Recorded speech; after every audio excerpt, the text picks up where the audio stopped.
কি রে, হুজুরটা এখানে কি করে?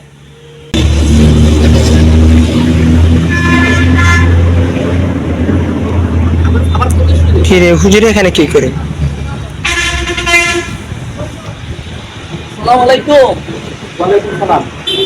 আপনারা এখানে বইয়ে কিতাব পড়রা, আপনারা তো মসজিদের মাথা থাকার কথা, আপনারা এখানে বইয়ে কিতাব পড়রা, এখানে বইয়ে রয়েছেন কেন আপনারা? আমরা ভাই এগুলো পাহারা দিচ্ছি। আপনারা এগুলো পাহারা দিলা? হ্যাঁ। আপনার ধর্ম কিটা? আমার ধর্ম ইসলাম। ইসলাম ধর্ম। তাহলে আমরা কেন তারা ধর্ম পাহারা দিতাম, তারা একটা পাহারা দেন আমরা দিচ্ছি। আরে ভাই এখানে তো আমরাও তো তাদের শত্রু না, তারাও তো আমাদের শত্রু না। এখানে তো কুচক্র মহল দুইকে আমাদের দুই ধর্মের মধ্যে তারা ফেতনা সৃষ্টি করতে হয়েছে। আপনারা আবার বেশি বুঝেন, আপনারা কারণে এই অবস্থা হইয়া দেশে মিয়া।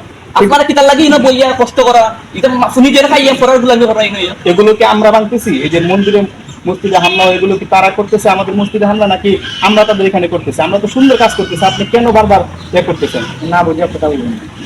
আবার কই না বুঝা কথা কই, আমি তো বুঝা কথা কইলাম। এখানে আপনারা কিতার লাগি বইয়া রইছেন, তোর মধ্যে কইছেন আপনি ডাক্তার সমাজের দেখা আপনারা বল। আপনারা দেখি আমি হইলাম, আমাদেরকে তো একটা সংস্থা থেকে পাঠানো হয়েছে, আমাদেরকে একটা ইসলামিক আন্দোলন একটা সংস্থা থেকে পাঠানো হয়েছে এখানে কাজ করার জন্য। আপনি এভাবে কথা বলতে পারেন না। আমরা আমাদের ব্যক্তিগত কাজ করতেছি, আপনি নাক গলানিকে আপনি এভাবে বলতে পারেন না। আর সুন্দর করে কথা বলতে আছেন। আর আপনাদের সমস্যা তো ভাই আমাদেরকে নিয়ে না, আমরা যে পাহারা দিতেছি এটা নিয়ে না। আপনাদের সমস্যা হলো হুজুর দেখলেই, এই যে আমরা এখানে বসে আছি, আমাদেরকে দেখলে আপনাদের সমস্যা হয়। মসজিদে আমরা যে এত সুন্দর কাজ করছি হিসাবে আমাদেরকে ধন্যবাদ দিতে আসছেন, কিন্তু আপনার মতন কিছু মানুষের জন্য আজকে হুজুররা এই পালানো হচ্ছে। আর না আমাদের কোনো দরকার আছে নিজের সারা মানুষের এখানে কাজ করা? এখানে কি আমাদের কি এটা কি মন্দির কি আমাদের? এটা কোনো পাহারা দেওয়ার কথা? আমাদের কি দরকার আমাদের নিজের খেয়ে এগুলো পাহারা দেওয়া? ভালো কাজের সমর্থন না করতে পারলে এগুলো কাজ আপনি কথা বলবেন না। আপনারা বেশি জ্ঞান বুঝছেন নি, আপনারা বেশি জ্ঞান দেখেন। আপনারা যদি আপনারা বেশি জ্ঞান না দেয় তাহলে কেন কষ্ট লাগবে না? মোবাইল দাও, বেশি কষ্ট দেখুন না, আপনারা বেশি দেখে খালি আমাদেরকে শুনেন। মন্দিরের সামনে তো কথা বলা দরকার না। আমাদেরকে একটা সংস্থা থেকে পাঠানো হয়েছে, আপনি আসেন, আপনি সাইডে আসেন, এখানে আপনি জোরে জোরে কথা বলতে পারেন, আপনি সাইডে আসেন। আপনি যদি যদি আর কথা কইলে বোধহয় বিগ ব্যাং করে যাবে কেন? না আরে এই লোকটা আমি বুঝতে পারতাম না। আচ্ছা ভাই আপনি আমরা যে প্রথম এখানে দাঁড়ায় আছিলাম, আপনি এসে আমাদেরকে কি দেখছেন? আমরা বসে আছি, বসে আমরা কি করতেছি? পাহারা দিতেছি। তা আপনার উচিত ছিল আমাদের সাথে সুন্দরভাবে আচরণ করা। কেন আমরা বসে আছি না বসে আছি এটা তো আমরা জানতেছি। আপনি কি বর্তমান দেশের, আমি কি আপনার সালাম দিছি না?